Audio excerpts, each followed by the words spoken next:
Hello, everyone. Dr. Frankie here. And this week, I have an interesting topic. But then again, I always think my topics are interesting. Hopefully, you're finding them all interesting. And I want to encourage you before I jump into what I want to share today. I want to encourage you all to comment, ask questions. I love responding to questions.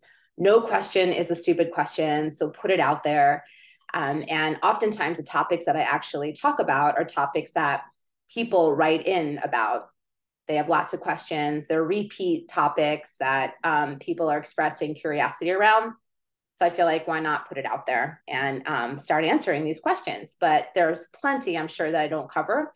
So I want to encourage you all to, let me know. What is it? What do you want to know more about? And what is confusing maybe about the topic that I talk about today? Or what do you disagree with? And I will certainly do my best to respond. Thanks for you know, checking in today and listening to what I have to say. So, what's a switch in sex and dating? Okay, we know what it means to be a top and a bottom, but is it really a simple binary with only two options? Of course not, right? Life isn't that simple. Often things are pretty gray. So, if you've seen terms like top or bottom in the discourse on dating apps or in memes, you may also have seen the term switch. As you can maybe guess, a switch is someone who, in simple terms, does both. But how does that actually work?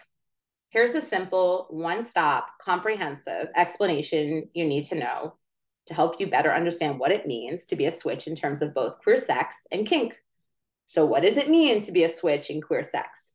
We know that within the context of queer sex, the fact that there aren't the same default roles as there are in straight sex means that historically, sex partners might choose to explicitly label themselves with a role they prefer, like top or bottom.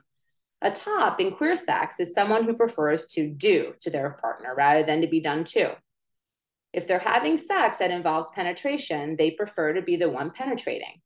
A bottom is someone who likes to be done to during sex, whether that means being penetrated, made to orgasm, or just generally getting to take a follower rather than a leading role in the interaction.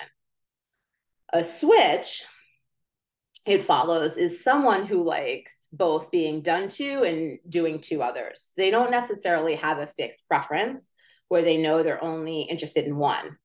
That's it. Being a switch doesn't necessarily mean you like both exactly the same in a 50-50 split or that you have no contextual preferences.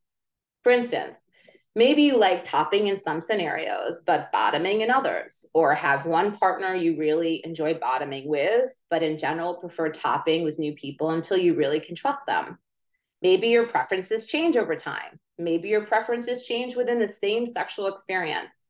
You might enjoy being taken charge of for a while and then decide you'd like to take a turn and penetrate your partner. All of these are completely normal and common ways someone who identifies as a switch might enjoy sex. So, what does it mean to be a switch in kink contexts? These terms have a slightly different connotation when we talk about kink than when we talk about vanilla sex.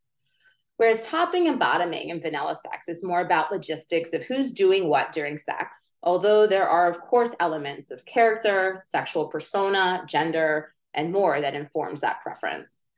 These roles during kink are more about a power dynamic.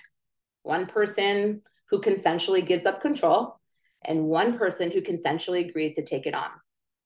A switch in this context is someone who's interested at times in both giving up control to others and taking control of the sexual dynamic with others. Usually, these different dynamics might occur in different circumstances, depending entirely on the individual person. Someone might be turned on by bottoming for masked people, DOMs, but not with more femme people, or prefer one thing in more intimate relationships and another in more casual ones. While topping and bottoming don't have to be fixed identities that remain in place permanently for someone, that can be true for some people and is maybe more likely to be true in kink contexts, where topping or bottoming might be reflective of someone's baseline sexual turn on, such as kinky switches are in a truly exciting and interesting position in the dating world, able to move between many different dynamics and possibilities. So wait, switches are real? They absolutely are real. If you don't know what I'm talking about here, there can be some skepticism around switches, much as there are, and can be with almost any in-between identity. Think about how often people secretly suspect bisexual people must eventually choose a side, or that they're really either gay or straight. Similarly, you might have been told that there's no such thing as a real switch, or that people who say they're switches are really just bottoms. Regardless of why people believe this and continue to repeat it, the fact is switches do absolutely exist. Questioning this at best is unproductive and at worst, rude and alienating to people. So what's the difference between a switch and a verse? You may have heard people describing themselves as verse or verse, so VERS or VERSE, in the same context as switch. Are these interchangeable? Kind of. Verse is short for versatile, meaning someone can literally go both ways. It has its roots in gay male sexual subcultures where people might be communicating to a casual sex partner what sexual role they want to play. It has a similar meaning to switch in terms of vanilla sex between people of the same sex, specifically where it connotes that someone is interested in both giving and receiving. It doesn't translate as well to kink context, though, where top, bottom, and switch have slightly different meanings. Verse, meaning VRS, is a more literal word. How do I know if I'm a switch? You might be a switch if after hearing me talk about this and hearing both sides about like being a top or a bottom, if you don't quite get what all the fuss is about. Both of those things sound good to you. Like, don't they sound good to everyone?